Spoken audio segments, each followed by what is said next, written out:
I'm born and raised in Queens. I come from a working class in Queens. I grew up on Long Island, and I would say that I had a normal childhood. My mother, she worked at Cross County Hospital, and she used to put in very long hours. And so it was just me and my brothers home, and I became the father, big brother, you know, and providing for my brothers became like a everyday thing. I drifted towards the streets. I became a major drug trafficker at a very young age. I was having some real family issues, children issues, work issues, and had an emotional breakdown and committed a serious crime. I got incarcerated when I was very young. I was 17 years old. Got 7 years flat for manslaughter in the first degree.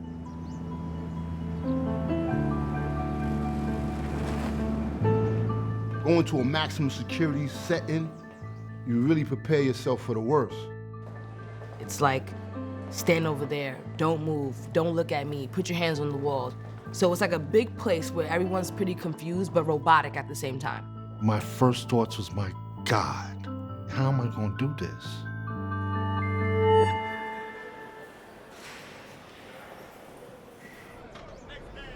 I was in Sing Sing Correctional Facility, I'm working out, and one of the guys, he says, listen, we're talking about putting together a theater program.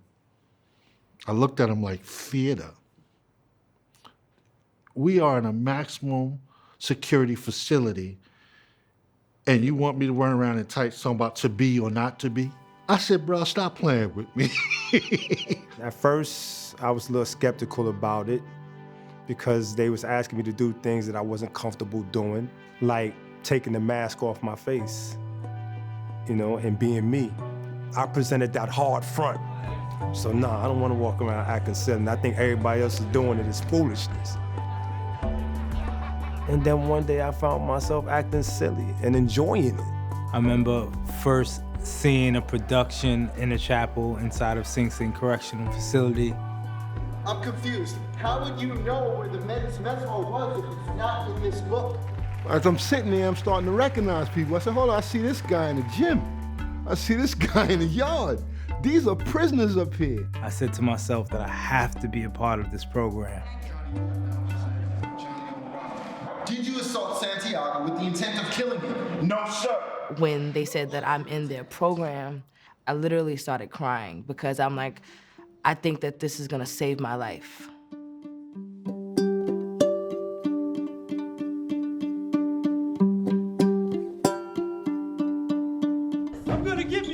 My son was maybe 7 at the time, and he had this love for the Scarecrow. So when the opportunity came to do the production of The Wizard of Oz, I said, I have to try out for the Scarecrow. That production was the first production that the department allowed families to see. And it was the first time my son saw me on stage. He loved it so much. There's footage of him dancing along when I'm dancing. For me, it was like, all right, you have to put on a show, okay, in front of all of these people, and you have to remember that your daughter is watching. Then could you help me get back home again? You got your silver slippers. They'll get you home in no time. I just knew that I was gonna put on a play, it was gonna be great, and I was gonna have a nice time. But when we sung the song Home, it hit me because she'll be leaving there without me. And I didn't know how to handle that yet because I didn't think that far through.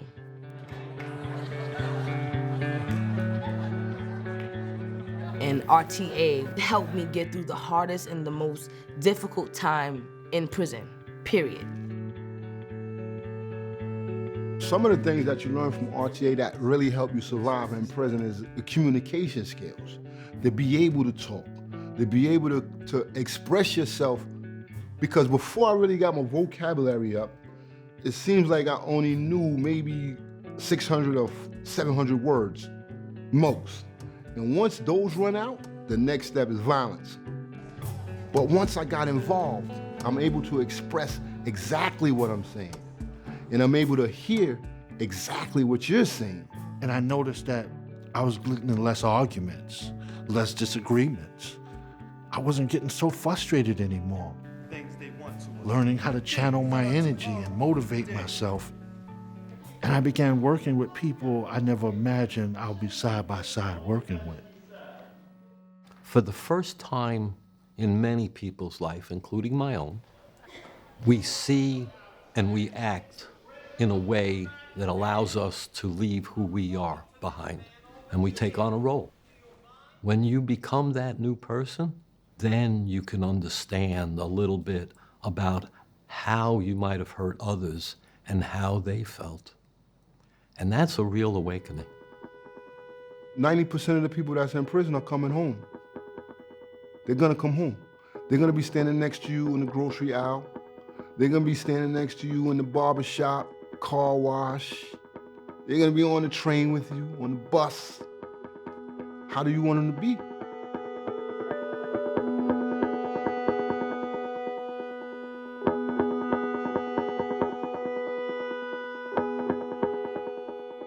I can do this. Like, I can show people how I feel through art.